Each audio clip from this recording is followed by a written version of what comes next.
어제 삼성전자 하루에 10% 가까이 폭등했어요. 플러스 9.84%, 하루 만에 3만 원 넘게 올라서 34만 원을 돌파했죠. 반도체 대장주답게 아주 화끈하게 날아간 거예요. 그런데 바로 옆에 있는 SK하이닉스는요, 1%도 못 올랐어요. 플러스 0.98%. 똑같은 메모리 반도체 대장주, 늘 한 몸처럼 같이 움직이던 형제 같은 종목인데 말이에요. 이상하지 않으세요? 형은 10% 날아가는데 동생은 제자리.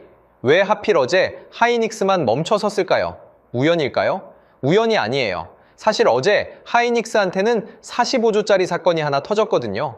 우리나라 1년 국방 예산을 통째로 넘는 돈이에요. 그리고 더 중요한 건 이 사건의 진짜 결말이 보름 뒤인 7월에 나온다는 거예요. 그 결말에 따라 여러분 하이닉스 계좌가 웃을 수도 울 수도 있어요.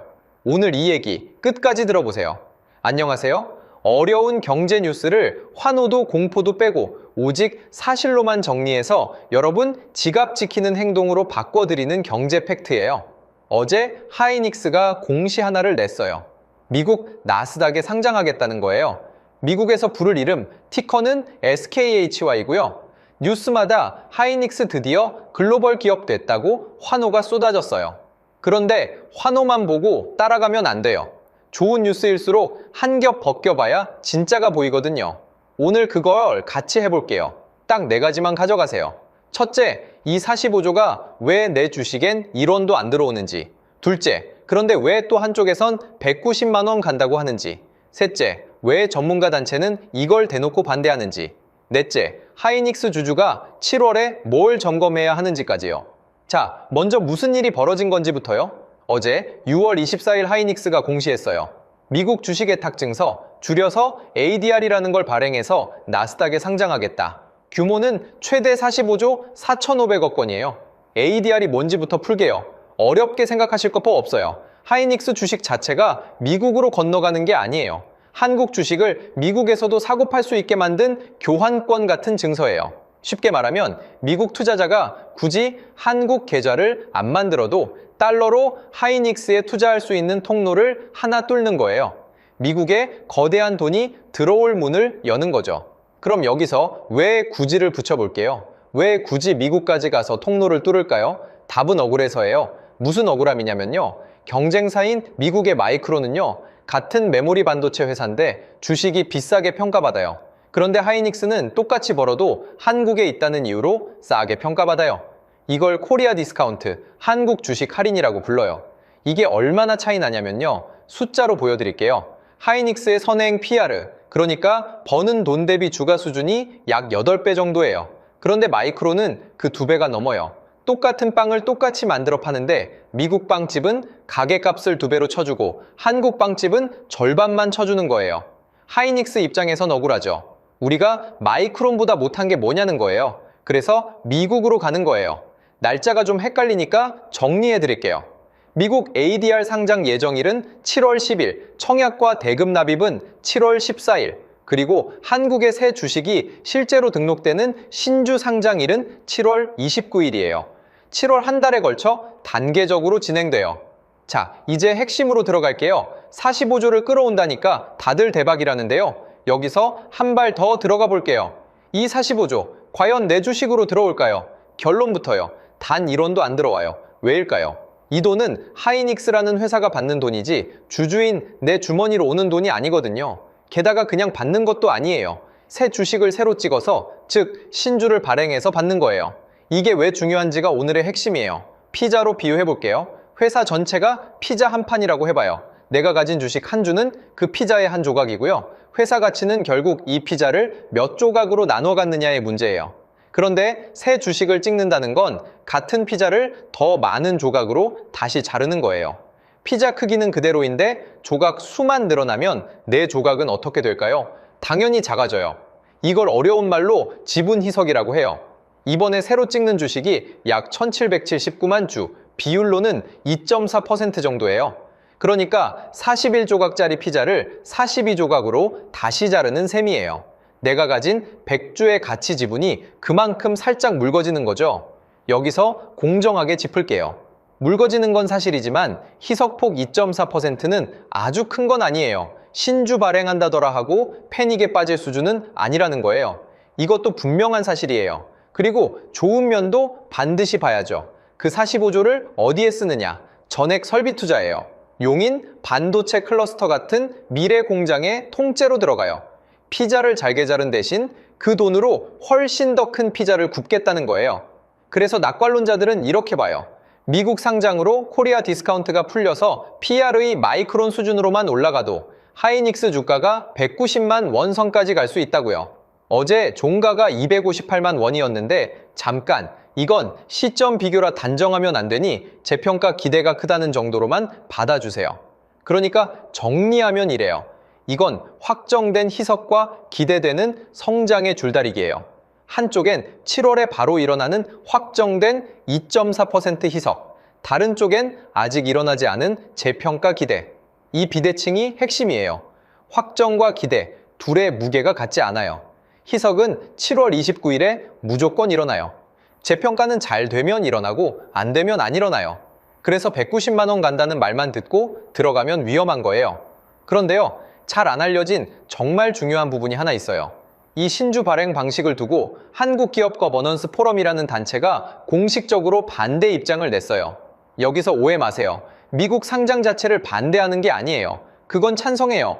딱 하나, 신주를 찍는 방식만 반대하는 거예요. 이 구분이 중요해요. 왜 반대할까요? 이게 날카로워요. 하이닉스는 지금 돈을 어마어마하게 잘 벌어요. 곳간에 현금이 넘쳐요. 포럼은 이렇게 말해요. 현금이 이렇게 넘치는데 왜 굳이 기존 주주 지분을 묽게 만드는 신주를 찍느냐? 그럼 어떻게 하라는 거냐? 대안도 제시했어요. 신주를 새로 찍지 말고 회사가 이미 사둔 자사주를 활용해라. 자사주를 쓰면 새 조각을 안 만들어도 되니까 기존 주주 지분이 안 묽어지거든요. 자, 여기서 남들은 에이, 진짜는 비시선 전환이에요. 남들은 미국 상장이니까 무조건 호재라고 봐요. 하지만 진짜 봐야 할 건 회사가 돈 많은데 왜 굳이 주주한테 손해가는 방식을 택했나라는 거예요. 그 답의 실마리가 SK스퀘어예요. 하이닉스의 대주주인 SK스퀘어가 지분 20.5%를 들고 있어요. 법으로 지주회사는 일정 지분을 유지해야 하는 규제가 있는데 발행 방식에 따라 이 계산이 복잡하게 얽혀요. 그러니까 신주 방식 결정 뒤엔 단순히 자금 조달만이 아니라 대주주의 지분과 규제 사정도 끼어 있을 수 있다는 거예요. 단정은 안 할게요. 다만 왜 굳이 신주냐를 파보면 이런 그림자가 있다는 것까지 알고 보셔야 해요. 정리하면 미국 상장은 환호할 일일 수도 조심할 일일 수도 있어요. 글로벌 기업 도약이라는 빛과 기존 주주 희석이라는 그림자가 같이 있는 거예요. 둘 다 사실이에요. 자, 그럼 7월에 하이닉스 주겐 어떤 그림이 펼쳐질까요? 한 번에 정리해 볼게요. 7월엔 서로 반대 방향의 바람 3개가 동시에 불어요. 첫 번째 바람, 위로 부는 바람. 7월 10일 미국 상장 기대감이에요. 이제 마이크론처럼 재평가받는다는 기대가 주가를 밀어 올릴 수 있어요. 두 번째 바람, 아래로 부는 바람. 7월 29일 신주가 실제로 등록되면서 2.4% 희석이 현실이 돼요. 기대가 식고 희석이 눈에 보이는 순간 차익 실현 매물이 나올 수 있어요. 세 번째 바람도 아래로 불어요. 마침 7월은 국민연금이 주식 비중을 조절하는 리밸런싱 시점이에요. 그리고 국민연금이 가장 먼저 덜어내는 건 그동안 가장 많이 오른 대형주예요. 하이닉스가 딱 거기 해당될 수 있어요. 그러니까 7월의 하이닉스는 위로 부는 상장 기대와 아래로 부는 희석과 기관 매도가 정면으로 부딪히는 자리예요. 자, 어느 바람이 셀지는 아무도 단정 못해요. 그래서 예측이 아니라 대비가 필요한 거예요. 특히 위험한 분이 있어요. 빚내서 하이닉스를 산 분이에요. 지금 시장 전체의 B2, 신용융자 장호가 38조까지 불었어요. 사상 최대 수준이에요. 왜 B2가 7월에 위험하냐면요. 7월처럼 위아래로 크게 출렁이는 구간엔 빚으로 산 계좌가 가장 먼저, 가장 크게 흔들리거든요. 그 이유를 다음에서 자세히 풀게요.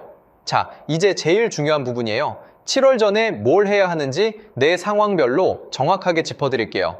여기부터가 오늘의 진짜 알맹이에요. 먼저 하이닉스를 내 돈으로 들고 계신 분, 좋은 소식부터 드릴게요. 빚 없이 내 돈으로 산 주식은 시장이 아무리 흔들려도 강제로 안 팔려요. 팔지 말지는 오직 내가 정해요. 그러니 7월 변동성에 너무 겁먹지 마세요. 다만 행동 하나는 챙기셔야 해요. 단계로 말씀드릴게요. 첫째, 내 전체 주식에서 하이닉스가 차지하는 비중을 확인하세요.